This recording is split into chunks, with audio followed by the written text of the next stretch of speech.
Elle reste en suspens. La mobilisation peut-elle encore faire bouger les choses? Voilà les termes de ce premier débat. Juste une chose, Ségolène Royal veut réunir 4 millions de signatures pour que s'organise un référendum d'initiative populaire sur les retraites.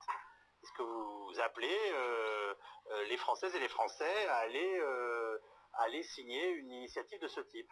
Alors bon, nous, déjà pour la CGT, on s'est exprimé publiquement sur cette question.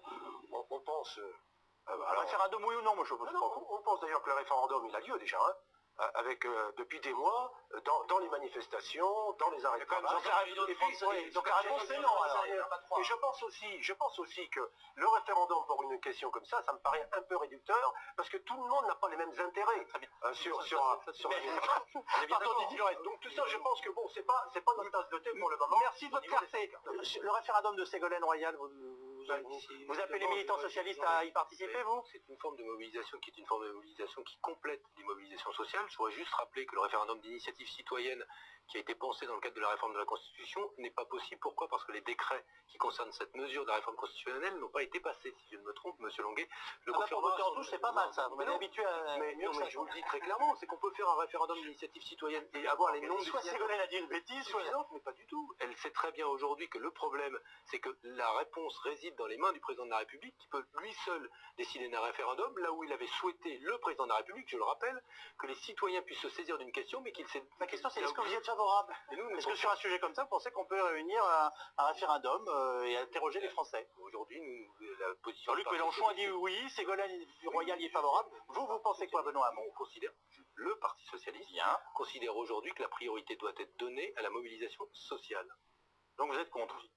Non, mais pour l'instant, on est dans la mobilisation sociale et viendra le temps où on posera la question de savoir si c'est par référendum qu'on doit obtenir ou pas la remise en cause de ce projet. Mais nous pensons aujourd'hui que les syndicats et l'ensemble des organisations qui les rejoignent et les Français, par la mobilisation sociale, peuvent obtenir le retrait de ce projet. Je viens de comprendre. C'est le sens de la démocratie sociale. J'entends bien, je viens d'entendre que la CGT et le Parti Socialiste n'étaient pas favorables à la proposition de Ségolène Royal. C'est aussi simple que ça. Un dernier mot. Déjà donné. Un dernier mot, il y a quelque chose qu'on a...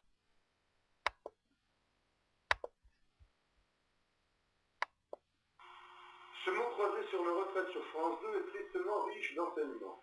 La CGT admet qu'elle est contre la consultation démocratique du peuple français. Pour tenter de s'en expliquer, elle indique que la question est complexe et se prête mal à un référendum. Pourquoi? Quoi de plus simple que de proposer de voter oui ou non à l'abrogation de la loi Woerth? Le 7 mars 2010, par référendum d'initiative citoyenne, les Suisses ont voté à 73% oui à l'abrogation d'une loi de décembre 2009 qui aura entraîné une baisse des retraites. Le gouvernement devra revoir sa copie. Deuxièmement, M. Hamon, porte-parole du PS, a donné une leçon mensongère d'éducation civique aux Français en expliquant que le RIC n'était pas possible car les décrets d'application n'avaient pas été votés. Cela est faux, car même si la loi organique avait été votée, cela ne donnerait pas aux citoyens la possibilité de lancer un référendum d'initiative citoyenne.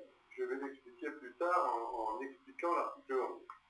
On notera également que pour M. Hamon, la priorité c'est aujourd'hui une démocratie sociale qui risque de coûter cher à la France, puisque c'est espéré que par l'importance et la durée des manifestations de rue, les lois votées par le Parlement seront retirées.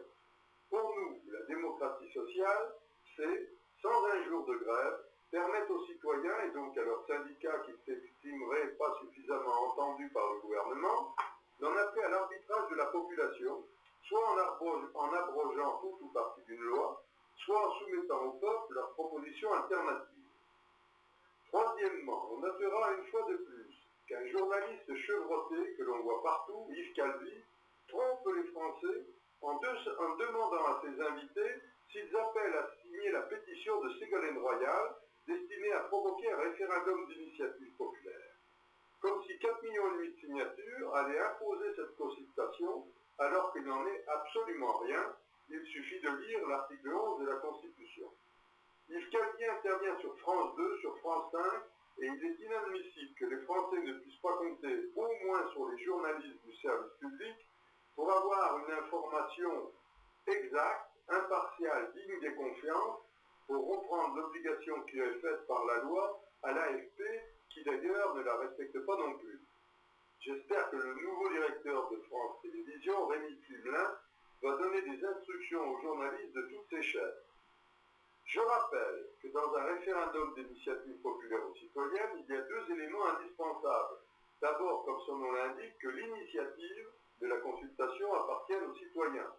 Et si le nombre de signatures requis a été atteint, la question est obligatoirement soumise au vote du peuple qui décide.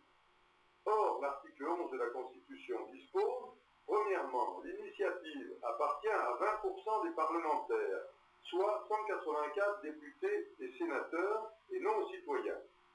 Les 20% déposent une proposition de loi, la soumettent au Conseil constitutionnel afin d'obtenir son feu vert. Les parlementaires doivent, après cela, obtenir la signature de soutien de 10% des inscrits, ce qui est énorme. C'est près de 10 fois le seuil d'un véritable référendum abrogatif en Suisse ou en Italie. Quand les signatures sont réunies, la proposition de loi n'est pas soumise au peuple, mais au Parlement. Et ce n'est que si le Parlement ne l'examinait pas, même sans vote, dans un délai donc qui sera fixé par la loi organique, que le président serait obligé de la soumettre à référendum. Mais pourquoi la majorité présidentielle refuserait-elle de l'examiner, alors qu'un simple examen à l'Assemblée nationale et au Sénat, même sans vote de rejet, interdit le retour au référendum, toujours dangereux pour le pouvoir en place. D'ailleurs, M. Woerth a donné la réponse pour un référendum sur les retraites. Interrogé sur Europe 1 le 5 octobre 2010, il a répondu « Ça n'a pas de sens un référendum. Quand on ne sait pas quoi faire, on appelle à un référendum. » Et là, c'est le cas. Je rappelle également que le 6 octobre 2010, donc, le groupe socialiste au Sénat, comme son règlement le permet, avait déposé une motion référendaire demandant au président de la République d'organiser un référendum sur la loi sur la retraite. La motion a bien sûr été rejetée par la majorité, par 581 voix contre 145. Va-t-on enfin, au moins dans les services publics de l'information, voir les journalistes rétablir la vérité au sujet du référendum d'initiative citoyenne et de son article 11?